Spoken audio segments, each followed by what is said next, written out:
В ГАИ Таджикистана меняются начальники как перчатки, но когда будут изменения в самой системе, чтобы таджики спали спокойно?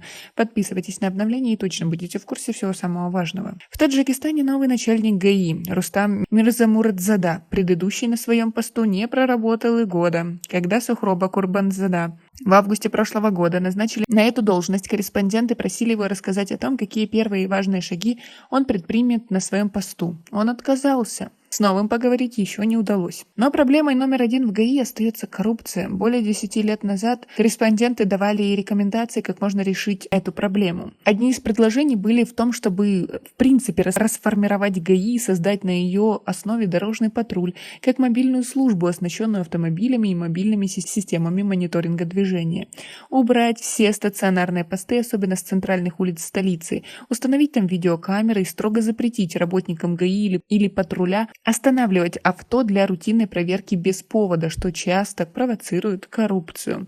Стационарные посты нужно ставить только на въездах в город и на тех центральных магистралях, где требуется регулирование. Провести переаттестацию с привлечением независимых экзаменаторов из других стран.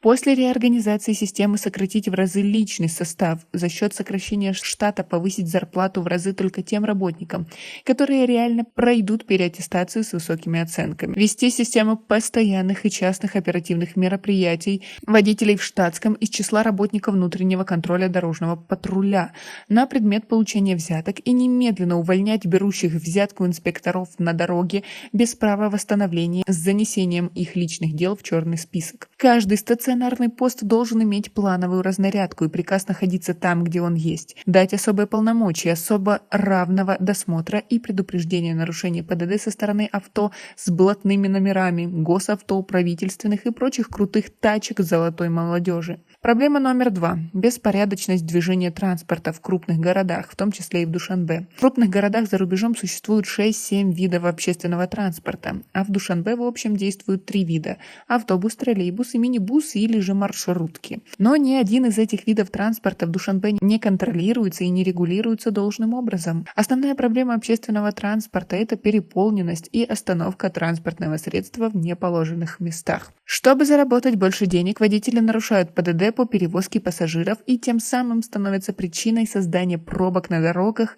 и несоблюдения расписания движения общественного транспорта. Также одной из проблем, требующей решения, остаются автогонки на улицах столицы. Проблема номер 3. Большое количество сотрудников ГАИ даже в местах, где установлены камеры наблюдения. Но это скорее не проблема, а вопрос. Вопрос к МВД. Зачем? В Душанбе уже несколько лет действует система «Безопасный город», одной из целей которой является снижение человеческого фактора в процессе регулирования дорожного движения в центре города. Система должна была убрать лишние посты с дорог города, но, как показывает время, установка камер наблюдения не уменьшила количество сотрудников на улицах Душанбе, а наоборот, камеры и сотрудники плечом к плечу осуществляют свою деятельность. Кроме того, вместо расстановки постов на проблематичных участках дорог, руководство ГАИ, видимо, ставит план по поимке нетрезвых водителей, и инспекторы готовы ради этого попросту охранять окрестности столичных баров и ресторанов. Проблема номер 4. Грубость при общении, неадекватное поведение и недружелюбное отношение сотрудников. Водители жалуются, что сотрудники этой структуры при общении грубо разговаривают с водителями,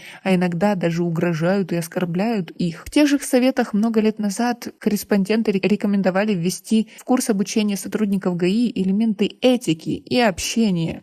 Сами сотрудники ГАИ говорят, что грубость, коррупция так или иначе связаны с отсутствием квалифицированных кадров в госавтоинспекции.